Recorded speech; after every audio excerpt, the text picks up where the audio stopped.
Hello! It's a bit depressing that I'm filming this under these circumstances, but welcome to Patterson Court. Welcome to my apartment. I'm in a 3-bedroom, 6-person apartment, or I am until tomorrow at least.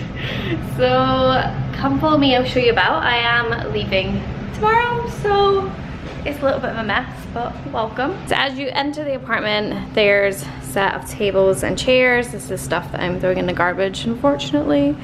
There's like a little desk here, and then a cupboard as well, so it's so nice and clean.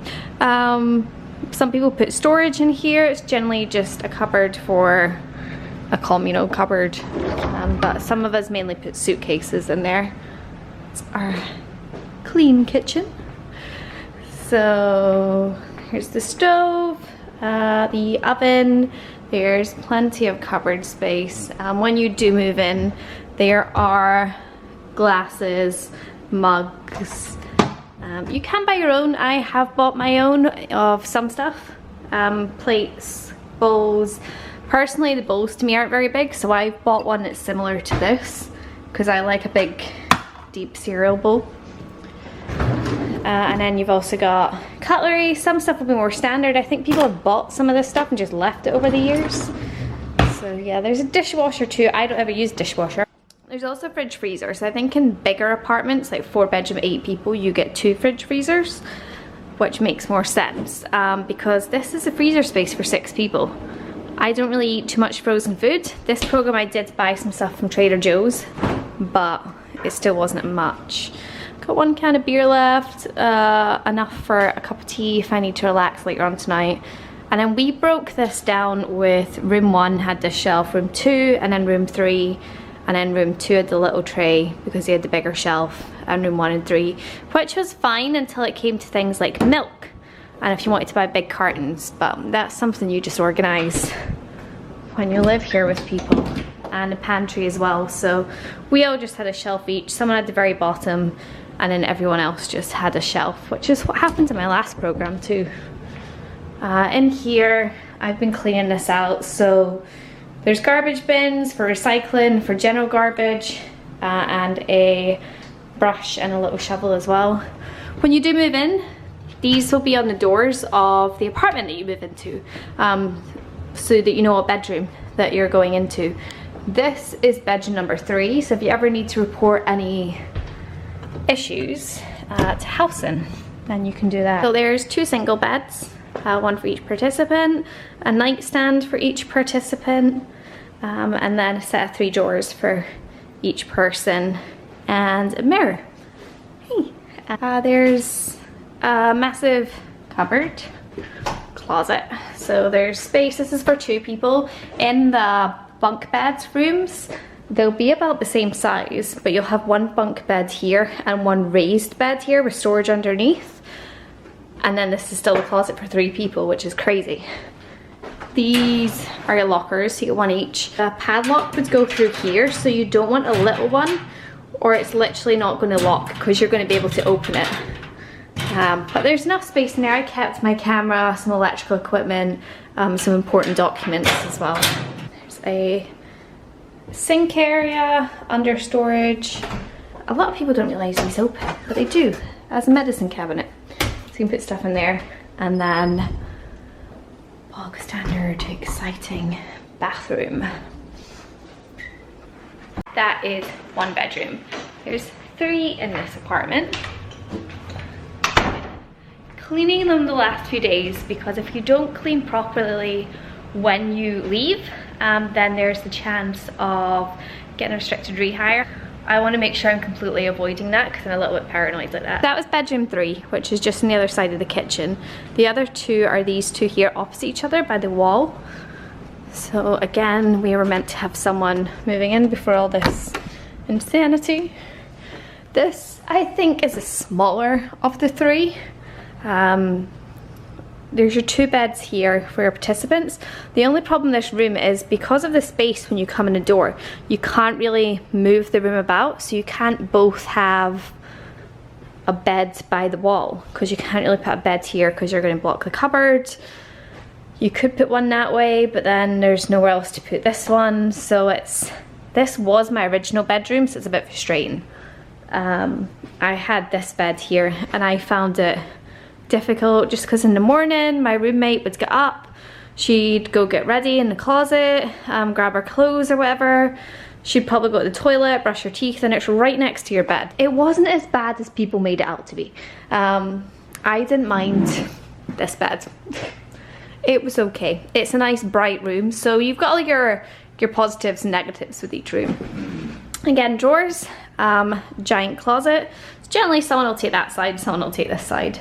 It's about the same space in the end. And lockers. Yeah. An identical bathroom. So exciting. So we're gonna go across the other side, which is my bedroom, which is here, which I'm in the middle of packing, I apologize. That's some bedding that I've left that I'm gonna chuck and throw out, unfortunately, which is sad. So I like this room because both beds are by the wall. You have the other bed here that's got some of my hand luggage in it there. My suitcases, so sad. And clothes for tomorrow, but it's all generally the same layout. Again, a closet here. One of my roommates that lived with us before has put a little lock in here, which I don't have a key for, so I can't get off. But this is why you don't want a little lock. I have a master lock with a dial because I quite enjoy those because no one in the UK can work them. Again, just, you know, bathroom, vanity, bedroom, I will miss you. And then we have our communal living area as well. So we did have a sofa cover on this one. I've taken it off because we're moving out and no one is moving in. So you get your 3-seater sofa, there's a 1-seater, some tables, coffee table. It's a nice enough space, it's a big space. And then Patterson Court has that wonderful plus of a balcony. Palm trees. Over here is the service centre. I'll take you down here shortly just to show you around. There is no furniture provided for out here, so you do have to provide your own furniture, but you can get chairs for like $10, the little fold out ones, and you can use them, of course, for sitting out here, enjoying the humidity, enjoying the heat. I'm gonna miss so much. I'm very lucky this is actually my block here right behind me, and I'm right next to the service centre. There's usually, when it's full and it's not a pandemic, there's a soda machine and a vending machine as well that has some snacks and chips, which I think's been filled up actually. You can get your communicators down here, which tells you everything that's usually going on in your program, and there's a screen as well telling you everything that's going on. This here is the gym. So there's like there's weights over here in this corner, and then you've got some treadmills, some weight machines, cross trainers. I would have liked to have used it a little bit more, but didn't get the chance to, unfortunately. But Patterson's got one of the nicest gyms. And there's, unfortunately, everything is closed just because of COVID. So we have, this is a pool table here, which you can actually play during the day. A nice little seating area, it's all fanned, it's all undercover, so I used to like sitting there when it stormed and I could watch all the rain fall down over the pool side. They've put all the chairs back out. They took quite a few of them away from us because of the situation. There's some little umbrellas and chairs you can chill at. Fountain's beautiful when it's turned on. Temporary pool closure. But this was our pool here, which is one of the nicer pools in communal areas. It's very pretty. There's some ping pong tables just over to the left. Some tables and chairs as well. My first program, I lived in this block. If in case you're at the pool and you don't want to go back to your apartment, there are toilets and changing rooms there. And the classrooms are there as well. And then in here's our service centre, which is actually locked now. Usually they keep it open. But you'd come in here. Here's a coffee machine. There's a computer lab over in the corner. And you'd come in here if any housing issues, to talk to people about anything that might be broken in your apartment, or just any general questions as well. Anything you want to know, and they'd sit behind the counters there that you can see straight ahead, but they've pulled all the locks down now. So that's my apartment building here. My balcony actually looks out over these palm trees. And then there's my nearest dumpster, which is over here, and the donation station, which is also where the H bus that takes you to Walmart stops, and the M bus, which takes you to the mall usually. Everything else is over at Chatham, but it's not actually that far a walk. It's only 5-10 minutes. Security's over to the left. That's where the entrance is to this complex as well. And this is all a car park, but it is a ghost town, it's crazy. I've got a few things that I need to drop off at a donation stop and in the dumpster over there. Then I'm gonna head to Walgreens to pick up some snacks because everything's closed at the airport, so I'm gonna get some snacks for tomorrow so I'm not going hungry. And then pick up some food, I think, on the way back, depending if Freddy's is open or if I end up with DoorDash. We'll see what happens. This is my walk to Publix. Like, literally, how pretty is this?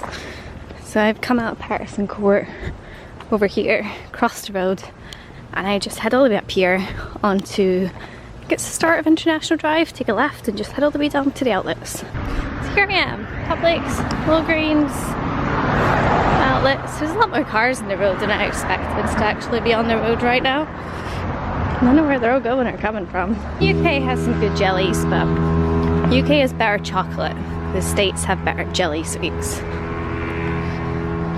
Oh, Walgreens, I'll miss you.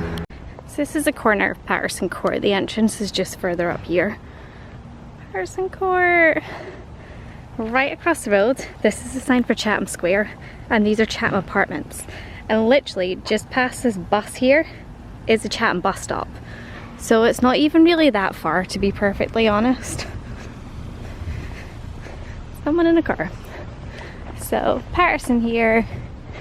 Bus stop just along here, and literally this is a roundabout up at the end here, and the entrance to Patterson is on the left, so it's maybe like a 5 to 7 minute walk, which when you're in some other complexes it can take 5 to 7 minutes to get to the bus stop from, say, Vista, if you're at the far side of Vista, and the same from Commons. So I know a lot of people put Patterson down because of the bus stop not being on site, but it's not really that bad. So that's me. I've ordered DoorDash while I was walking back from Walgreens, so I'm going to pick that up shortly out the front of Patterson. It's quite humid out today, so I'm looking forward to getting to the AC, though I am going to miss all this as of tomorrow. But until then, I hope you've enjoyed this little trip around Patterson Court, and I hope that you get to come out here soon if you are looking for a program, or I hope this has interested you if you're not. So until then, high five the like button, hit subscribe, see you in the next video.